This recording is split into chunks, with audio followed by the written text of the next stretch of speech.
onto the Big Ten. I don't like Buff's note for this either, but I'm not going to critique him. I'm just going to do my own note. Minnesota beats Nebraska in a very close battle in the beginning. I thought Nebraska may actually hold on. I watched the first part of this game. It was like 10-0 at one point. I was like, where the hell did Nebraska come from? But much like Nebraska does for the last 3 years, and thank God to my friends who said don't do it, Minnesota beat Nebraska 20-13. They rode the boat. Yeah. Thank God you guys said don't do it. Thank you. Iowa comes close to posting a shutout against Purdue 24-3. What the hell happened to Purdue, guys? Like, they were contenders for a hot second.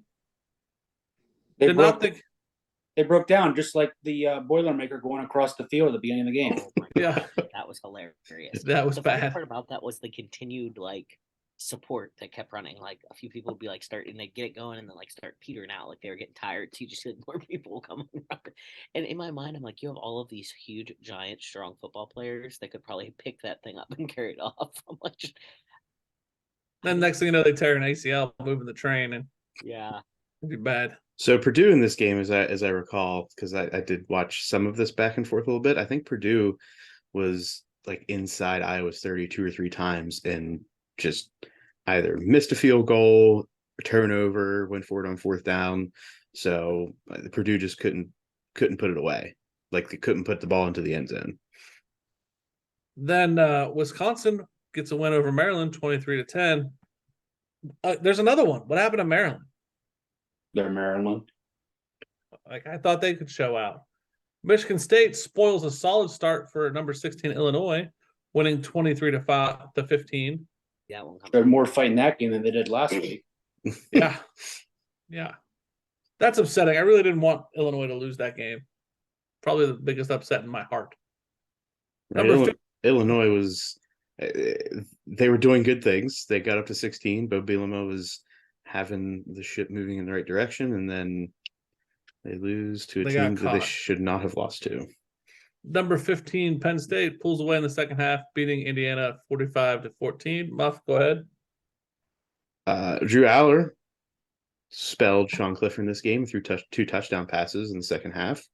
A prediction of what is to come in the coming weeks for Penn State. Sean Clifford is going to get snaps because he is, I think, around 100 yards away from passing Trace McSorley's yardage mark.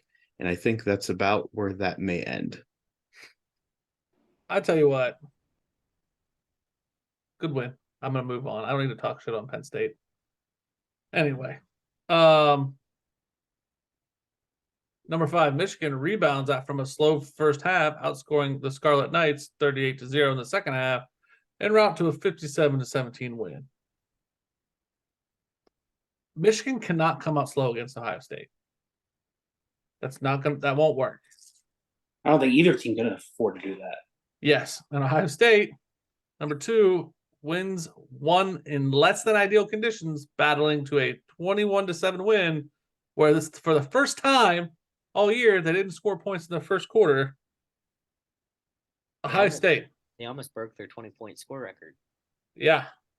How many games is it? I think it's 70 now. Yeah, it's a lot. But Ohio State in the running game, dear God, defense is impressive as all hell. Mm-hmm. That Knowles from Oklahoma State that came to Ohio State, whoo, good guy. This was a game where the running attack should have shined, right? Yes. This is a crappy day, crappy weather. This is when you just put your knuckles into the ground and just line them up and let them go. And they just couldn't get it going for most of the game. Yes. Henderson doesn't travel. He's hurt. Mayan Williams, who I believe is the better back, doesn't show out till later.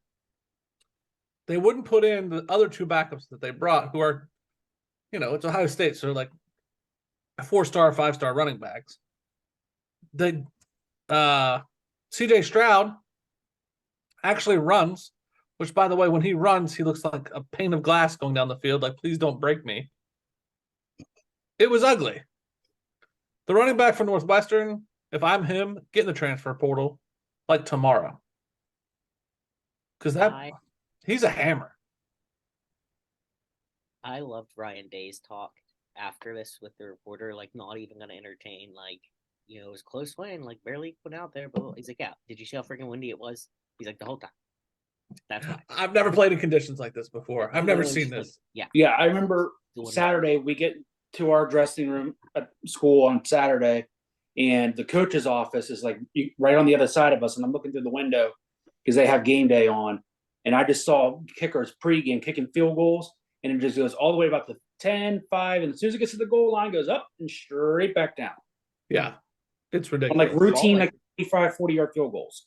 I loved Yeah. when the ball rolled away, like when they spotted it. Yeah, Wow. No, I mean that's to me it wouldn't even have been a game if it was in normal conditions. I don't know, man.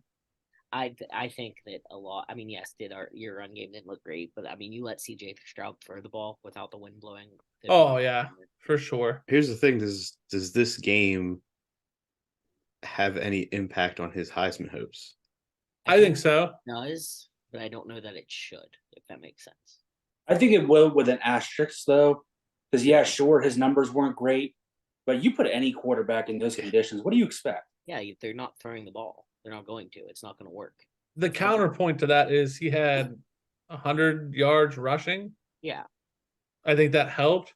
Mm-hmm. But I think the issue with that Georgia quarterback having the day of days did not help Stroud's case for the Heisman. Yes, that's a man look freaking good.